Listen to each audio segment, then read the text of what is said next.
Geography Paper 3 is a weird paper because not many people know that much about it. It's the most under-revised geography paper, and as a result, it's probably the most important geography paper.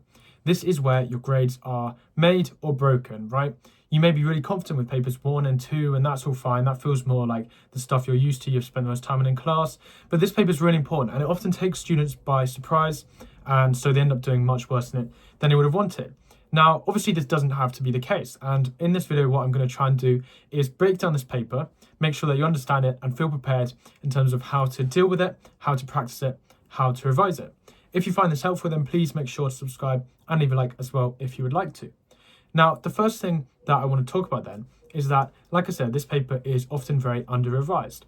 So in terms of motivation, I would see this like this is your chance, to get ahead of a lot of the other people in the country and really make mark and do well on this paper.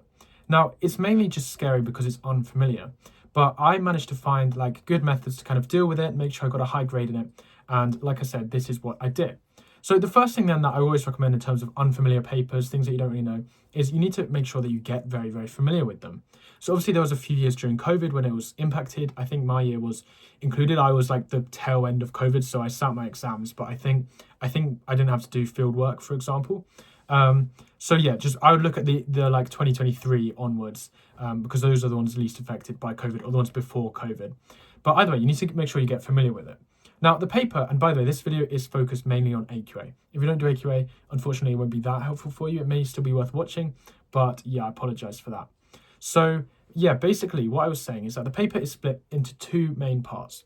There's section A, which is focused on the pre-release that you should have been given in class, you should be familiar with. Then there's section B, which is focused on fieldwork. And so what I'm going to do is kind of talk you guys through my best advice for each section. So let's start with the pre-release, which is on section A. Now, section A is a host of questions, including some 6 markers, and it's going to have a large essay at the end, which is usually a 12 marker. And then there's a mixture of a couple bits of maths questions. It's relatively familiar ground. You could still get asked some more general geography questions, roughly centered on the theme of your pre-release. So the key to success here is knowing inside and out, your pre-release, the questions around it, the topics associated with it. So from a quick bit of looking online, I believe your pre-release is on a reservoir in Lincolnshire or something like that, the impacts of it, whether it should be built, all of that sort of stuff. So obviously, you need to make sure you're very familiar with your pre-release. Now, you don't need to memorize it or anything like that because you will have it in the exam, but that's the first thing, right? Just make sure you've read it, you understand it, okay? Because your questions are going to be focused around that reservoir, if I'm correct, that it is a reservoir, so correct me if I'm wrong, but whatever it is. Now, this is really nice for multiple reasons. The first thing is there are so many fantastic YouTube videos out there where geography teachers have gone through the pre-release in a great amount of detail. I found that super, super helpful. So my first piece of advice in terms of this is basically to watch those YouTube videos. Now, obviously, I'm recommending them because they're more specialized than me. They're qualified geography teachers and all of that sort of stuff. So I'll link them in the description. But what I did was I watched a good 5 videos through of different geography teachers talking me through the pre-release, the type of questions that could come up. Now, along those lines again then, there is very, very high likelihood that your final essay question, we can predict quite well that your final essay question is almost certainly going to be centered around building that reservoir. So whatever it is, if it is a reservoir, the final question is probably going to be focused around building it. So it'll either be something evaluate the arguments for building the reservoir, or it'll be to what extent do you think it should be built? It's something like that, right? So that's quite useful because you can therefore plan it.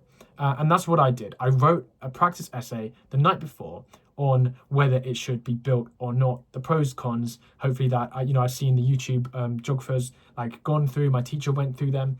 And so that really helped me because I went into my exam and I got a question on whether it should be built, and I'd already written it. I think I wrote it in class actually. And so yeah, I just felt confident on that. So just make sure to pay attention to that, to watch those videos. Now, again, a lot of people have come up with really good resources, a mock paper for this. So I would definitely recommend trying to find some of those. Like I said, I'll link some in the description as well. But my geography teacher came up with it was a mock paper through loads of potential questions that could be asked based on that pre-release. So I just went through and I did all of those. This meant that I was pretty familiar with the type of questions that could be asked when they came up, and it just wasn't too bad.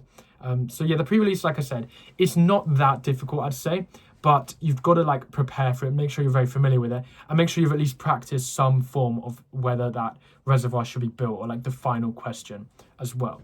Now, finally, like I said at the start, to improve familiarity, you want to like make sure that you've gone through lots of past papers. So look through some of the past pre-release papers, see the type of questions that were asked, see what they were like. That means that you won't be like put off by it. I probably didn't do this enough, because this paper, like I remember I was a little bit surprised at like the type of questions, apart from obviously the main one that I talked about. So that's the pre-release. That's my advice there. Research it loads, watch loads of YouTube videos, look at past questions, try and like write some practice questions ahead of this, and you should be fine in terms of that. The same advice applies that I've always given for geography when you are writing that essay. Use CATs. Introduction, conclusion, 3 paragraphs is probably your best method. So yeah, you know, in all of the questions where you can use CATs, use examples, all of that sort of stuff. If it asks you to use examples from the pre-release, then do that as well. So then you have section B, right, which is on fieldwork. Now, again, this might seem a little bit like, you know, you might have done your fieldwork in like year 9 or something, year 10. So you might not be that familiar with it. You might be a bit uncomfortable with this section. But again, this section isn't too bad. So first of all, not all of it is actually on the fieldwork you have conducted. There's often a lot of questions on, it gives you like some imaginary fieldwork that a student's done. It gives you some information. You have to do some maths, you know, it's the usual type of stuff there. So for fieldwork, you need to have some very specific and good skills. There's quite a lot you can do to target your revision, make sure you get a good grade here. Now, I have put a link in the description to the geography specification for fieldwork. I'll put it up there. But what I did, I think last year with the specification is I put the fieldwork bit into ChatGPT, and I literally just copied and pasted what it said. So if you want like the specification with some random ChatGPT AI analysis, then you can click the link in the description. But if not, then just make sure that you read your make sure you read the specification and understand what they need from you in terms of fieldwork. Basically, what you need is you're meant to have 2 pieces of fieldwork. One on physical geography, one on human geography. So one could be, I don't know, measuring stuff on beaches, and in terms of human geography, it could be measuring the environmental impact of a new traffic light system in a city that you've studied, London or something, right? So that's the kind of things, it's physical and human. And so you could get asked questions on either of those. Much of the fieldwork is centered around data collection and evaluation. So you need to know the different types of data collection. So for example, there's primary and secondary data collection. Primary is when you are doing the research, you're going out, you are measuring things, that's primary. And secondary is using like government reports, using already like available research. So that's the difference. Primary, you're doing it. Secondary, someone else has done it and you are kind of working with it. Okay. So like I said, there's lots of things about data that you need to kind of know about. You need to know the different methods of, data collection. So for example, beach profiling, if you're doing a beach, or photography, taking a photo of something, interviews, the different types of interviews. That's detailed in the specification. There will be lots of resources online for that as well. But your questions are going to usually be centered around that. Now, again, you also need to know about like data presentation, what are the positives of bar charts if you use that in your fieldwork, and so on and so forth. So the questions that you tend to get is stuff like evaluate the data presentation techniques of with an example from your fieldwork, something like that, right? We have to weigh up the good things and the bad things about your data presentation and conclude and come with an argument. If it says evaluate, that does mean weigh up both sides, reach a judgment, right? So there are some limitations of certain types of data collection. For example, a photograph is hard, like that's not really mathematical, it's not quantitative, which means there's not much like measurements for it. Or an interview could be subjective, perhaps, like maybe certain people turned up to the interview, whereas you wanted to get a greater range of people, or you have a small sample.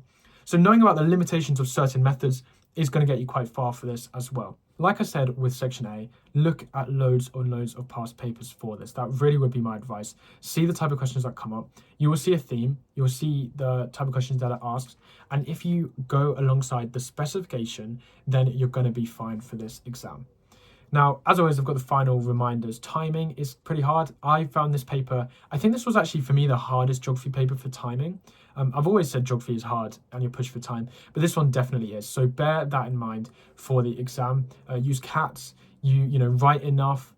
And other than that, you really should be fine as long as you do some good practice beforehand and you look through past papers. This paper doesn't have to be unfamiliar. You can turn it into your advantage if you revise effectively, because this is the paper where you go above the national average. So thanks for watching. If you found that helpful, like I said, please leave a like and best of luck with the exam. Like I said, I'll link some fantastic geography YouTubers in the description that you can go and see their videos that I think they're approved by me. I think they're very good. So yeah, cool. Let me know if you have any further questions. And it's going to be way easier than you think it is, as long as you put in the effort beforehand. Thanks for watching, guys, and a massive well done. I really appreciate all of the support, as usual.